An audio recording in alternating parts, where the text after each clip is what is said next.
Hi guys! Welcome sa Taste Buds PH at ngayon ay gagawa po tayo ng baked yema cake na pwedeng ipang negosyo. So first is yung ating dry ingredients, 250 grams cake flour, and then 3 tablespoons milk powder any brand, 2 teaspoons baking powder, 1 teaspoon iodized salt or fine salt. Mix lang po maigi. And then, set aside.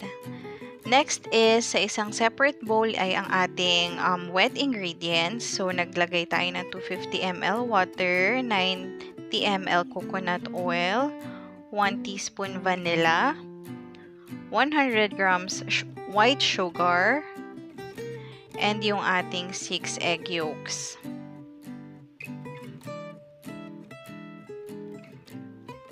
Ayan, so haluin nyo lang maigi hanggang totally ma-dissolve yung ating white sugar.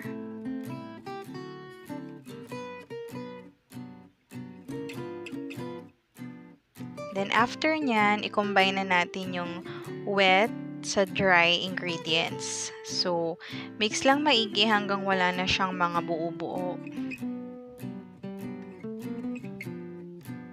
Yan. After nyo ma-mix maigi, set aside lang and then prepare na natin yung meringue. So, sa meringue, we need 6 egg whites and 1/4 teaspoon cream of tartar. I-mix nyo lang hanggang mag-double yung volume. So, pag nag-double na yung volume, gradually add 200 grams white sugar.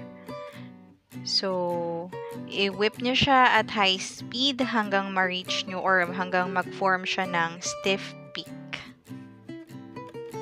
Yan.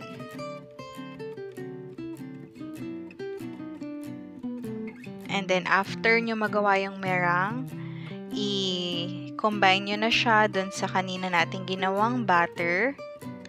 So, ang pag-mix ay dapat cut and fold and wag nyo siyang i-overmix.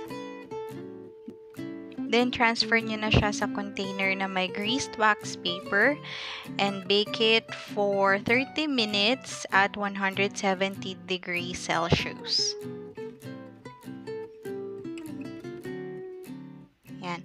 Next is yung ating Yema Frosting. So, we will need 410 ml evaporated milk.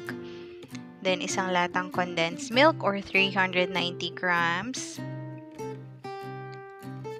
3 egg yolks at 1 teaspoon vanilla extract. Then, tunawin nyo yung 3 tablespoons cornstarch sa 100 ml evaporated milk. Ito yung magsisilbing pangpalapot ng ating Yema Frosting. So, pag inapuyan nyo na yan, hindi nyo na siya pwedeng iwan kasi maninikit. So, kailangan continuous yung paghalo. And kapag na-reach nyo na yung gusto nyong consistency, katulad nyan, pwede nyo nang tanggalin sa apoy.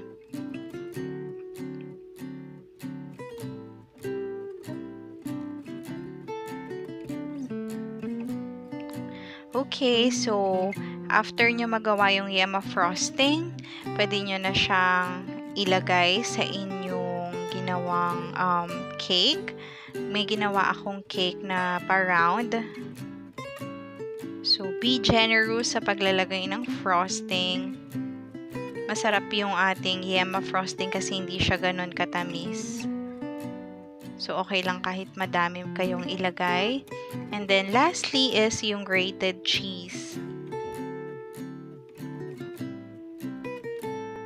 So, sa mga magtatanong kung magkano siya pwedeng ibenta, sa isang large lianera, pwede nyo siyang ibenta ng 100 pesos.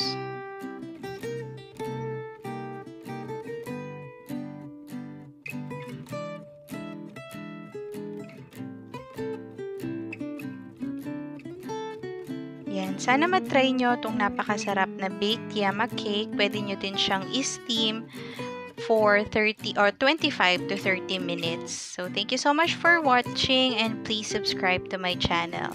Bye, guys!